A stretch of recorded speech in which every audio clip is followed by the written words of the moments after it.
Bonjour à tous, j'espère que vous allez bien. Donc aujourd'hui nous allons voir comment faire les dépôts sur Binance. Voilà, il y a plusieurs manières de faire les dépôts sur Binance, mais il y a deux principales manières de le faire que je vais vous montrer tout de suite. Donc d'abord la première manière là, ça consiste à transférer par Binance Pay. Binance Pay c'est quoi? C'est tout simplement un mode de paiement entre comptes Binance.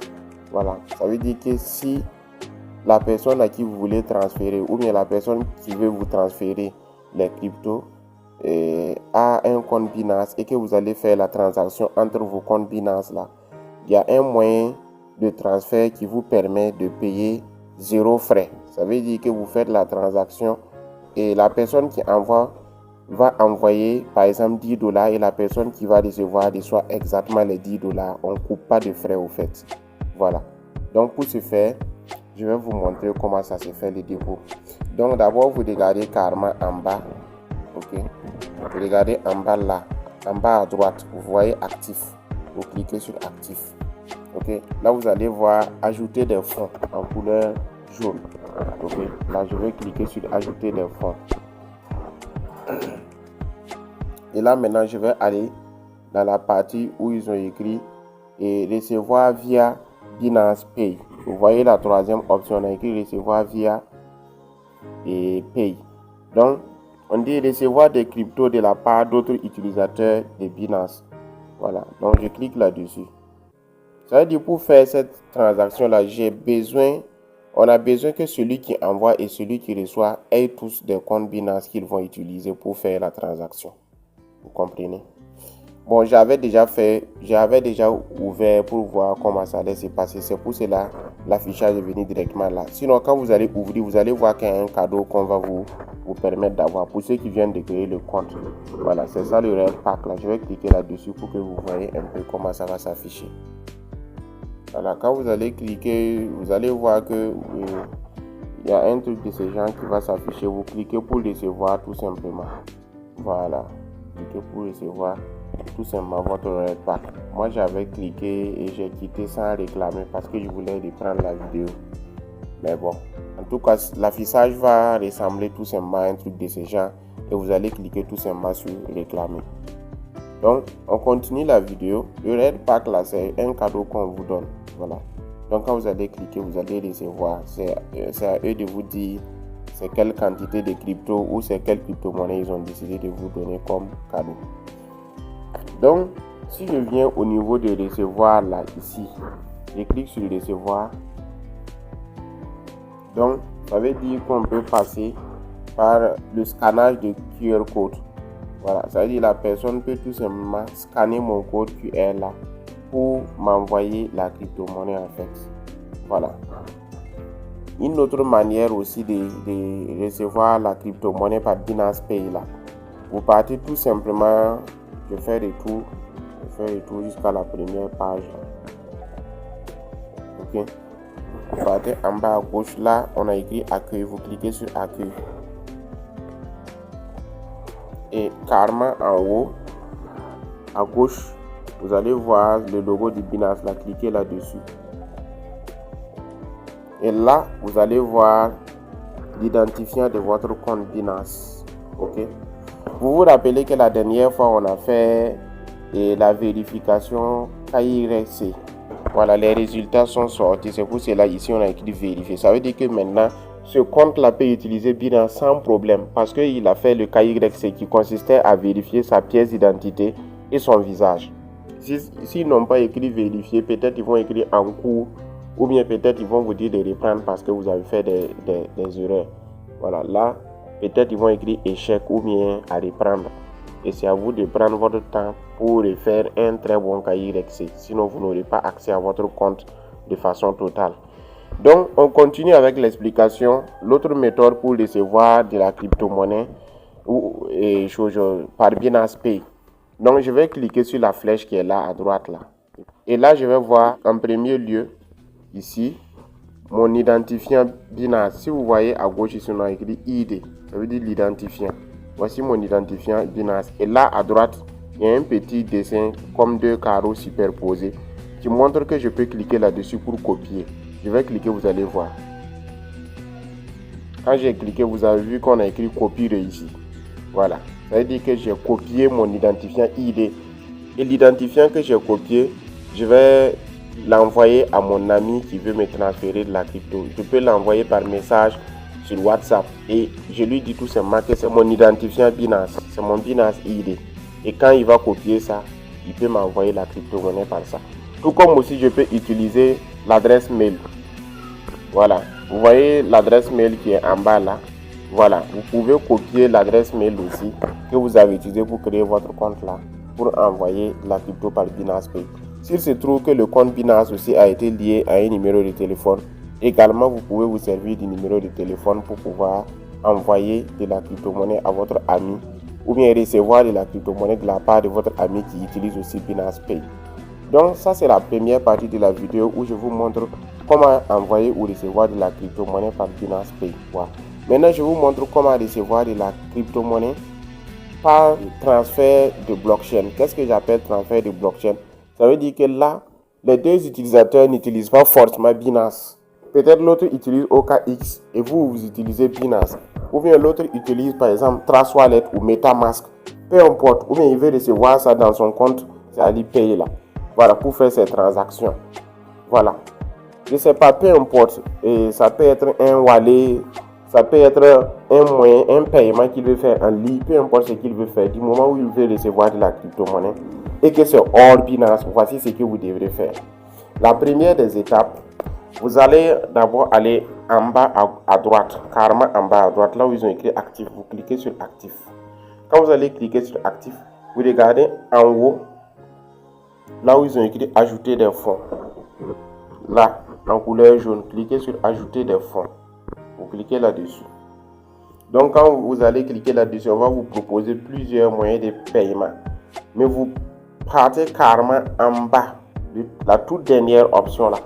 Voici, déposer des cryptos. Je clique là-dessus. Ok, on va me demander en premier lieu, suivez très bien parce que cette étape est très importante. En premier lieu, on va me demander c'est quelle crypto-monnaie je vais recevoir au fait. Je vais recevoir quelle crypto-monnaie.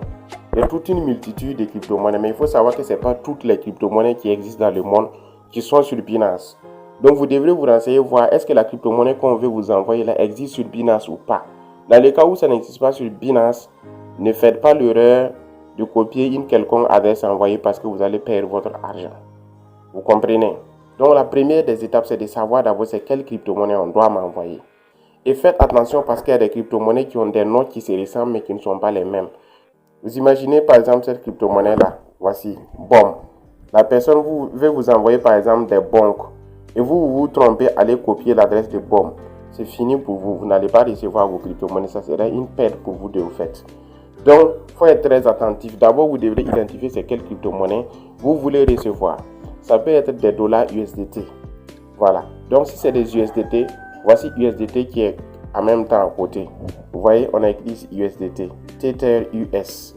Donc, je vais cliquer là-dessus. Et là, ils vont me dire d'abord de sélectionner les réseaux ou encore appeler la blockchain, encore appeler le mainnet. Mainnet qui veut dire quoi? Main qui veut dire principal et net, ça veut dire network en anglais. Network, c'est le réseau. Donc, mainnet qui veut dire réseau principal. Donc, ne vous laissez pas embrouiller. Quand vous entendez mainnet, ou bien vous entendez réseau, ou bien réseau principal, ou bien blockchain, c'est tout exactement la même chose. C'est le réseau par lequel vous allez effectuer la transaction de la crypto-monnaie. Sur chaque crypto-monnaie que vous allez choisir, on va vous proposer une liste de blockchains qui sont compatibles avec la crypto-monnaie que vous voulez échanger, que vous voulez envoyer ou recevoir en fait. Voilà. Moi par exemple, je vais chercher la blockchain la plus moins chère. Ok? Ça veut dire la personne qui va m'envoyer là, lui aussi il va voir dans la liste des blockchains que lui il a dans son portefeuille ou bien dans son échangeur ou peu importe la plateforme où il veut envoyer là, il veut m'envoyer là. Il va consulter, voir quelles sont les blockchains qui sont disponibles là-bas. Et nous allons voir ensemble entre les blockchains que moi je vois ici et les blockchains que lui voit là-bas là. Quelles sont les blockchains chez lui où les frais de transaction sont faibles parce que c'est lui qui doit m'envoyer. Quand on veut faire les transactions sur la blockchain, il y a des frais qui s'appliquent. Comme moi je suis en position de réception, c'est-à-dire c'est moi je suis en train de recevoir, on ne m'affiche pas des frais ici parce que ce n'est pas moi qui vais payer les frais.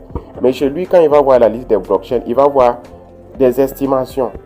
Ok, sur chaque blockchain comme ça, on va lui montrer une estimation des frais de transaction qu'il va faire. Donc, par exemple, s'il voit que chez lui, il a la blockchain Ethereum, Polygon et Arbitrum, et que chez moi aussi, il y a déjà ces 3 blockchains, il va voir entre les 3 là, quelle est la blockchain dont les frais sont moins chers. Peut-être il va voir chez lui que Ethereum c'est 0,1 $, alors que Polygon c'est 0,001 $, et puis Arbitrum c'est peut-être 0,401 $. De vous à moi, vous savez que 0,401 $ c'est le plus moins cher. Donc il va me dire de prendre Arbitrum One. Et qu'est-ce que moi je vais faire? Je vais cliquer tout simplement sur Arbitrum One. Ok? Donc je clique sur Arbitrum One et je patiente. Ils vont générer l'adresse de réception. Si la personne est à côté de moi, la personne peut tout simplement scanner le code QR pour me faire la transaction.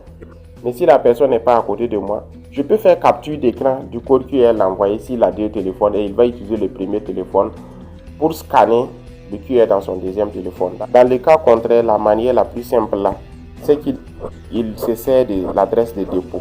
Donc moi je vais copier ça en cliquant sur les 2 carreaux qui sont à droite là. Vous voyez là où ils ont écrit copier là. Je clique sur copier. Et je pars sur WhatsApp, je colle et je l'envoie. Une fois il rentre sur WhatsApp dans la messagerie, il va voir l'adresse là. Et c'est à moi de toujours préciser pour qu'on ne se trompe pas. Je vais écrire, voici mon adresse Arbitrum One pour la réception des USDT. Voilà. Pour ceux qui ici connaissent, rapidement tu écris seulement USDT, tu mets espace, tu mets Arbitrum One. Quand il regarde, il sait que c'est la crypto-monnaie USDT basée sur la blockchain Arbitrum One. Peut-être que je suis allé un peu plus rapidement. Je vais le prendre avec un autre exemple. Voici, je vais recevoir par exemple de la crypto-monnaie. Je vais chercher la crypto-monnaie par exemple qui s'appelle Jasmine. Je prends Jasmine. Ok. Et qu'est-ce que je vais faire? Je vais cliquer sur Jasmine. On va me proposer de sélectionner d'abord la blockchain. Je vois que par exemple sur Jasmine, il n'y a que 2 blockchains qui sont compatibles avec la monnaie Jasmine. Il y a la blockchain BNB Smart Chain, encore appelée BEP20. Et il y a la blockchain Ethereum qui est encore appelée ERC20. Donc, c'est à moi de lui demander, voir, tu veux m'envoyer les Jasmine là. Tes Jasmine là sont dans quelle blockchain? S'il dit que ça est dans un échangeur, ça veut dire que dans son échangeur, on va lui proposer peut-être les 2 blockchains. Et nous allons comparer ensemble, voir quels sont les frais qui nous avantagent. Et en fonction de ça, on choisit la blockchain pour continuer la transaction. S'il se trouve que ça est dans un wallet, il ne peut pas choisir une autre blockchain que ce qui est affiché chez lui. Parce que dans un wallet, tu ne vas pas voir 2 blockchains pour la même monnaie que tu détiens. Du moins que tu as acheté différemment les monnaies de 2 blockchains. Sinon, tu vas voir que tes Jasmine que tu as dans ton wallet, soit c'est BNB Smart Chain, soit c'est Ethereum. Et tu vas voir qu'on va toujours mettre BEP20 ou ERC20. S'il vérifie voir que les Jasmine qu'il a sont sur la blockchain BEP20, il va me dire c'est BEP20. Qu'est-ce que moi je vais faire? Je vais cliquer tout simplement sur BEP20. Je clique là-dessus. Donc quand je vais cliquer sur BEP20, voici ce qui va s'afficher. C'est l'adresse de réception qui est là. Ok, vous voyez, tout comme ce qu'on avait fait pour USDT. Voici l'adresse de réception. Je viens là, je clique sur copier. Quand je clique sur copier, on dit c'est copier et je l'envoie sur WhatsApp. Arrivé sur WhatsApp, qu'est-ce que je vais écrire? Je vais écrire tout simplement Jasmine et puis je mets espace BEP20. Quand il va voir, il sait que c'est la crypto-monnaie Jasmine que je vais recevoir sur la blockchain BEP20. Et quand il va copier ça, il sait comment m'envoyer pour que je puisse recevoir ma crypto-monnaie. Donc, première manière là, c'est l'utilisation de Binance Pay. C'est-à-dire, entre comptes Binance, vous pouvez vous transférer sans payer des frais. Là-bas, on va vous demander c'est quelle blockchain parce que vous avez tous des comptes Binance. Binance s'occupe du reste. Maintenant, dans le cas où la personne n'utilise pas un compte Binance comme vous êtes obligé de passer par le transfert par blockchain. Et le transfert par blockchain nécessite que vous preniez le soin de vérifier d'abord dans vos 2 plateformes là quelles sont les blockchains qui sont proposées pour la crypto-monnaie que vous voulez transférer. Vous prenez le soin de vérifier parmi ces blockchains là quelles sont les blockchains qui existent chez vous et qui existent aussi chez lui. Et parmi les blockchains qui existent et chez vous et chez lui, vous allez voir quels sont les frais les plus moins chers. Vous sélectionnez la blockchain où les frais sont les moins chers et vous effectuez la transaction. Vous voyez, vous prenez toujours le soin de préciser à la personne, voici c'est telle crypto-monnaie, voici c'est sur cette blockchain. lui aussi va prendre le soin de bien vérifier avant d'effectuer la transaction. Voilà, donc c'est comme ça. Merci beaucoup d'avoir suivi la vidéo. On va faire une prochaine vidéo pour vous montrer maintenant comment envoyer de la crypto-monnaie à quelqu'un.